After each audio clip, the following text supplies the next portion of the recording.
Hey, it's Rasool Berry, and I'm here at the Henderson Waves Bridge in Singapore, reflecting on what does it mean for Jesus to be the bridge to God.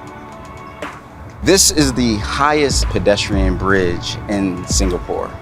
It connects two parks and is the one pathway that connects them. And I think about how in a place like Singapore with such spiritual diversity, that there's many different guides and perspectives and ways that people look for to gain a connection with God.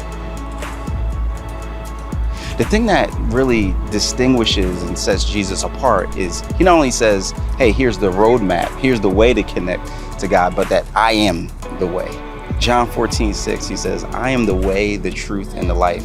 No one comes to the Father except through me. He would also explain how that is possible, for God did not send his Son into the world to condemn the world, but that the world would be saved through him.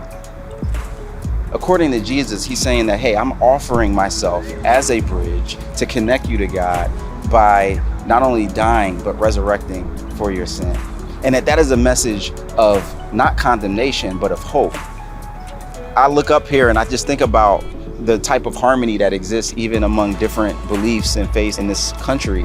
I think about what does it look like for us to be bridge builders, people that connect others to God in a way that is winsome, in a way that is loving, but in a way that also points to Jesus as the truth.